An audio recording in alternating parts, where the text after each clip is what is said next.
महंत नवल किशोर आपको जवाब देना चाह रहे हैं, सुन लीजिए। महंत नवल किशोर, जरूरी नहीं कि एक विशेष स्थान के लिए अदिति जी झंडा की बात की थी ना, वो अपने जन्म देने वाले पिता का सम्मान नहीं कर पा रहे हैं, अपने परिवार का सम्मान नहीं कर पा रहे हैं, तो संस्कृति का सम्मान कहाँ से करेंगे?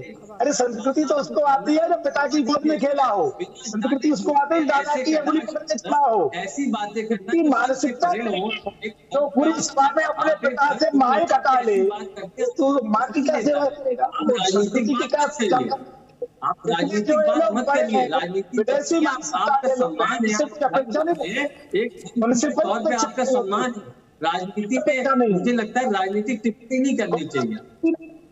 पहले सीख लो ना, कहना क्या है। अरे भैया हमारा प्रतिष्ठा होती है, कंकड़ कंकड़ में शंकर है, पर हमारे प्रतिष्ठा होती है, अनुष्ठान होता है, तब उसकी पूजा होती है। ऐसा नहीं कि पासा रख लिया, झंडा लगा लिया, पूजा होने लगती है। पहले उसका अनुष्ठान होता है, मंत्रों के द्वारा प्राण प्रतिष्ठा होती है। और आप किसी की हो नहीं सकती है क्या? आप बताइए, अगर कोई मूर्ति है उसकी जब तक प्राण प्रतिष्ठा ना की जाए तक तो आराध्य नहीं होता है। ऐसा अगर मैं गलत तो अगर किसी मूर्ति की प्राण प्रतिष्ठा की जाए तो वहां पूजा नहीं की जा सकती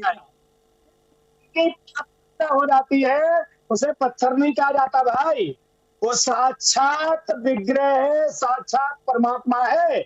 मंत्र के द्वारा उनमें प्राण प्रतिष्ठित किए जाते हैं, उसका पत्थर कह दोगे, सामान कंकड़ कह दोगे?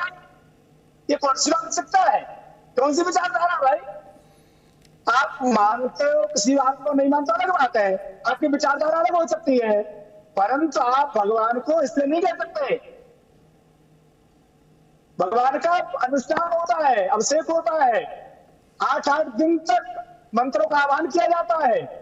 तो ये नहीं कि जब किसी को सपना हुआ और कुछ रख दिया और मंदिर बन गया, ऐसे मंदिर नहीं बनते भाई। कुछ सीख लो, बोल दो नेताजी को कुछ दिन वृंदावन अयोध्या रहने सीख ले, कुछ नेताजी से कुछ सीख ले। नेताजी तो हनुमान जी को उपासक रहे हैं, नेताजी पहलवान रहे हैं, और हनुमान जी के उन्होंने कहा कि हनुमान चालीसा का पाठ करके ही निकलते हो।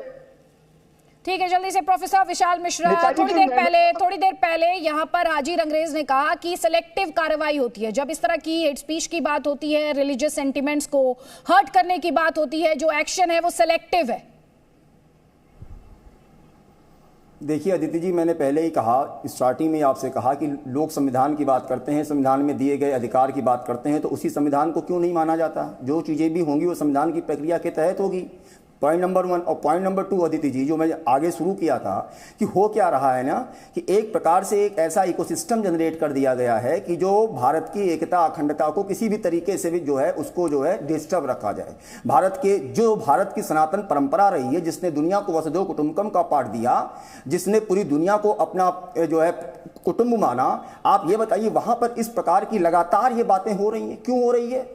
इसके पीछे कहीं ना कहीं गहरी साजिश है कि नहीं? हो तो सवाल उठता है कि ये साजिश किस प्रकार की साजिश? ये कहीं ना कहीं कुछ ना कुछ ये जो अलगाववादी लोग हैं, ये जो समाज में विद्वेष फैलाने वाले लोग हैं, ये समाज की समरसता को तोड़ने वाले लोग, ऐसे लोगों को जवाब देने के लिए समग्र समाज को एक साथ होकर आगे आना होगा। ये क्या बार बार इसके पीछे क्या? और आप देखिए कहीं ना कहीं बात जब देखिए तब हिंदुत्व पर बात कर लिया जाता है। अरे यही हिंदुत्व पूरी दुनिया की तो एक विचारधारा है जो एक साथ सबको लेकर चलती है, एकत्व के साथ चलती है। आप मुझे बताइए दुनिया का कोई ऐसा देश हो जहां पर इतने मत पंथ संप्रदाय हो और सभी एक साथ मिलकर रह रहे हो? एक कोई भी ऐसा देश नहीं है, केवल हिंदुस्तान है। लेकिन बार बार यहां पर कह के ऐसा नैरेटिव सेट करने की कोशिश क्यों की जाती है? क्यों समाज में विद्वेष फैलाने की कोशिश की जाती है? उस पर वर्कआउट करने की आवश्यकता है, उसके लिए समग्र समाज को एक साथ होकर आगे आने की आवश्यकता है। उसमें होता क्या है, सिलेक्टिव एक्शन को लेकर सिलेक्टिव एक्शन को लेकर सवाल है जिसका जवाब आपने नहीं दिया आपसे। तो मैंने आपसे मैं आपसे कह रहा हूं कि जाकी रही भावना जैसी प्रभु देखी तीन मूरत ऐसी। अपनी कार्रवाई भाई अब ये तो आपके ऊपर निर्भर करता है कि आप किस चीज को देखते हैं। ठीक है, हाजिर अंग्रेज ये कह रहे हैं आप पर डिपेंड करता है, आप कैसे देखते हैं? देखिए हमने तो देखा है कि कानपुर का दंगा हुआ, उसमें भी देखा हमने कि टारगेट कर कर मुसलमानों के ही मकान तोड़े जाते हैं। यूपी में बीजेपी शासित राज्यों में कार्रवाई के नाम पर सिर्फ मुसलमानों को फंसाया जाता है। आप अदिति जी ये बताइए, पत्थर चलाना कब से देशद्रोह हो गया इस देश में? पत्थर चलाना कब से देशद्रोह हो गया? जो पत्थर चला रहे थे उन पे तो आपने देशद्रोह का मुकदमा लगा दिया, उनके मकान तोड़ने का काम कर रहे हैं आप, एक कम्युनिटी को दबाने और कुचलने का काम कर रहे हैं जो कि संविधान को ये कमजोर करता है।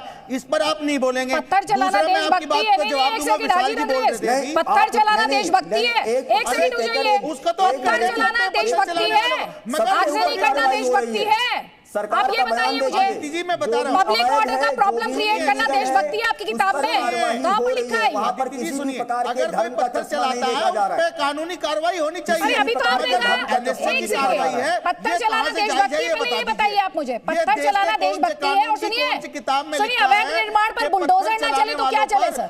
एक सेकेंड, हाजी रंगरेज आप घूम फिर कर बुलडोजर पर चले जाते हैं सर। एक मात्र अभी थोड़ी देर पहले आप बड़ी बातें कर रहे थे, कम्युनल पीस, कम्युनल हार्मनी, बड़े बड़े आप उपदेश दे रहे थे सर। आपको कितनी देर लगी इस बात पे कि मुसलमानों को टारगेट किया जा रहा है, बुलडोजर चलाया जा रहा है, पत्थर चलाने वाले देशद्रोही कैसे हो सकते हैं? पत्थर चलाना आपके हिसाब से सही बात है, देशभक्ति है? नहीं, पत्थर चलाना देशभक्ति है, कानून में उसकी सजा है ना, मगर आप पत्थर चलाना देशभक्ति है होकर जब उस पर देशद्रोह का मुकदमा लगाओगे तो सवाल तो उठेंगे ना।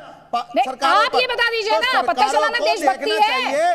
पत्थर चलाना एक सभ्य समाज में हिंसा, सुनिए आप मेरी बात, हिंसा की गुंजाइश है क्या एक हेल्दी लोकतंत्र में? सरतन से जुदा होने की बात नहीं कही। सब गिरफ्तारी की मांग कर रहे हैं नुपुर शर्मा की, मगर उसकी गिरफ्तारी क्यों नहीं हो रही?